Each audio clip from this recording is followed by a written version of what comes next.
CPIM-ന് സ്വീകാര്യതയില്ലാത്ത മണ്ഡലമാണ് നിലമ്പൂർ എന്ന UDF സ്ഥാനാർത്ഥി ആര്യാടൻ ഷൗക്കത്ത്. മണ്ഡലത്തിന്റെ ചരിത്രത്തിലെ വമ്പൻ ഭൂരിപക്ഷത്തിൽ താൻ ജയിക്കും. LDF സ്ഥാനാർത്ഥി രാഷ്ട്രീയത്തിൽ പരിചയമില്ലാത്തയാളാണെന്നും ഉപതെരഞ്ഞെടുപ്പിൽ PV അൻവറിന് ലഭിച്ച വോട്ടുകൾ ഇക്കുറി തനിക്ക് ലഭിക്കുമെന്നും ആര്യാടൻ ഷൗക്കത്ത് പറഞ്ഞു. നിലമ്പൂരിന്റെ UDF സ്ഥാനാർത്ഥി ആര്യാടൻ ഷൗക്കത്ത് 24 ഒപ്പം ചേരുകയാണ്. ഏത് രീതിയിലാണ് പ്രചരണം? ഒരു സംശയം വേണ്ട, നിലമ്പൂരിന്റെ ചരിത്രത്തിൽ അസംബ്ലിയിലേക്ക് ഒരു UDF സ്ഥാനാർത്ഥിക്ക് ലഭിച്ചത് ഭൂരിപക്ഷത്തിനേക്കാളും കൂടുതൽ ചരിത്ര ഭൂരിപക്ഷം.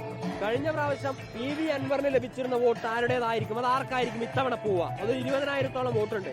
അത് തീർച്ചയായും അത് പിണറായി വിരുദ്ധ വോട്ടാണ്. ആ പിണറായി വിരുദ്ധ വോട്ടാണ് PV അൻവറും പിടിച്ചത്, ഞാനും പിടിച്ചത്. ആ വോട്ടുകളൊക്കെ UDF-ന് അനുകൂലമായിട്ട് ഒരു സംശയം വരും.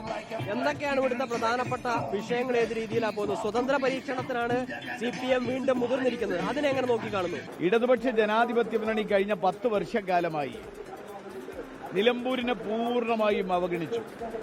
നിലമ്പൂരിന്റെ ബൈപ്പാസ്, നിലമ്പൂരിന്റെ ഗവൺമെന്റ് കോളേജ്, നിലമ്പൂരിന്റെ ജില്ലാ ആശുപത്രി, എടക്കര ബൈപ്പാസ്, മലയോര ഹൈവേ ഒക്കെ ഉപേക്ഷിച്ചു.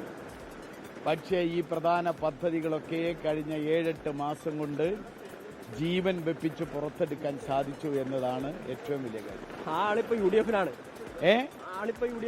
അല്ല, അദ്ദേഹം വളരെ വ്യക്തമായി ആ കാര്യം പറഞ്ഞു. അദ്ദേഹം പറഞ്ഞു അദ്ദേഹത്തിന് പോലും നിലമ്പൂർ നിയോജകമണ്ഡലത്തിൽ ചെയ്യാൻ CPM സമ്മതിക്കുന്നില്ല.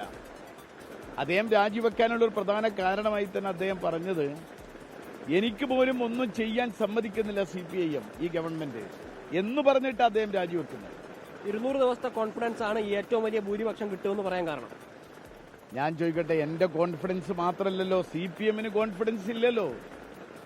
സംസ്ഥാന സെക്രട്ടേറിയറ്റ് അരിവാൾ ചുറ്റികവലിൽ മത്സരിച്ച ഒരു മണ്ഡലത്തിൽ പിന്നീട് ഒരു സ്വതന്ത്ര സ്ഥാനാർത്ഥിനെ, രാഷ്ട്രീയത്തിൽ ഒരു പരിചയമില്ലാത്ത ഒരു സ്വതന്ത്ര സ്ഥാനാർത്ഥിനെ കൊണ്ട് മത്സരിപ്പിക്കുമ്പോൾ അവർക്ക് എന്ത് കോൺഫിഡൻസാണ് ഉള്ളത്?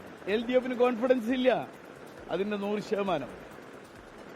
എന്തായാലും തെരഞ്ഞെടുപ്പ് പ്രചാരണം വലിയ ആവശ്യത്തിലാണ്. ചെറിയ മഴയൊക്കെ ഇവിടെയുണ്ട്, കഴിഞ്ഞ ദിവസങ്ങളൊക്കെ ഉണ്ടായിരുന്നു.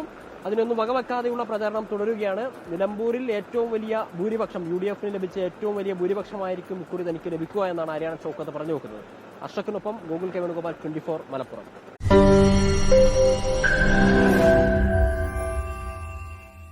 ലോകത്തെവിടെയായാലും ഏത് സമയത്തും 24 വാർത്തകളും ഓഗ്മെന്റഡ് റിയാലിറ്റി പാക്കേജുകളും എക്സ്പ്ലെയിനറുകളും വിശദമായി കാണാൻ ഞങ്ങളുടെ YouTube ചാനൽ നിങ്ങൾക്ക് സബ്സ്ക്രൈബ് ചെയ്യാം.